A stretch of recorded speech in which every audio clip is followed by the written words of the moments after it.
নমস্কার বন্ধুরা, ধর্মীয় কথা ও তথ্য চ্যানেলের নতুন পর্বে সবাইকে স্বাগত। তুলসী পূজা করার সময় মহিলাদের বিশেষ কিছু বিষয়ের খেয়াল রাখা উচিত। আসুন জেনে নেই তেমন কিছু বিষয় সম্পর্কে।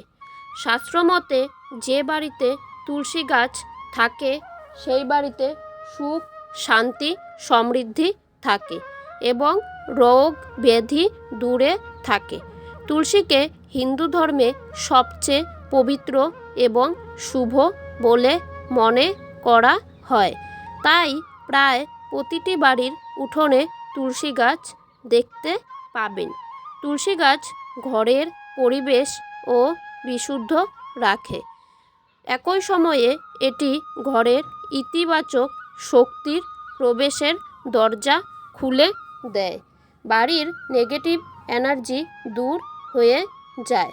মহিলারা প্রতিদিন সকালে স্নানের পরে তুলসী পূজা করেন, কারণ এই গাছটি ভগবান বিষ্ণুর প্রিয় বলে মনে করা হয়।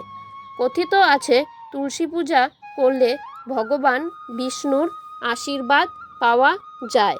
যে বাড়ির উঠানে তুলসী গাছ থাকে সেখানে কোনো বাস্তুদোষ থাকে না, কিন্তু তুলসী গাছ রাখার অনেক নিয়ম আছে। সেই নিয়ম মেনে তুলসী পুজো করলে ভগবানের আশীর্বাদ পাওয়া যায়।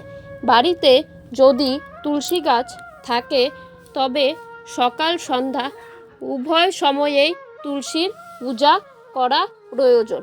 সকালে তুলসী গাছে জল নিবেদন এবং সন্ধ্যায় প্রদীপ জ্বালাতে হবে।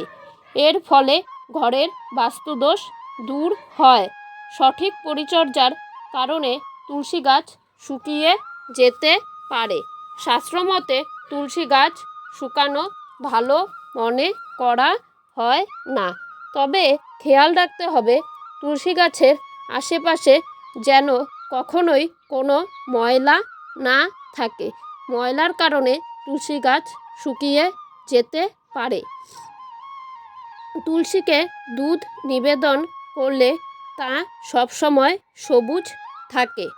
যে পাত্রে তুলসী গাছ সেখানে অন্য কোনো গাছ লাগাবেন না। আর তুলসী গাছের পাশে কোনো কাঁটাযুক্ত গাছ লাগাবেন না। তুলসী গাছের জল নিবেদন করার সময় বেশি জল দিলে তুলসীর শিকড় নষ্ট হয়ে যেতে পারে এবং তুলসী গাছ শুকিয়ে যেতে পারে। তুলসী গাছ খুব বেশি জল পছন্দ করে না, তাই তুলসী গাছে জল দেওয়ার সময় খেয়াল রাখতে হবে গাছে যতটুকু প্রয়োজন ততটুকু জল দেওয়া। বাড়ির সকল সদস্য যদি তুলসীতে জল নিবেদন করতে চান তবে অল্প অল্প করে সকলেই জল নিবেদন করবেন। তাহলে বন্ধুরা, এই ছিল আজকের পর্ব। আশা করি আমার বন্ধুদের পর্বটি ভালো লেগেছে। যদি ভালো লেগে থাকে তাহলে অবশ্যই লাইক, কমেন্ট, শেয়ার করে দিবেন। আমার ছোট্ট চ্যানেলটিকে সাবস্ক্রাইব করে দিবেন। পুরো পর্বটি দেখার জন্য সকল বন্ধুদের জানাই অসংখ্য ধন্যবাদ।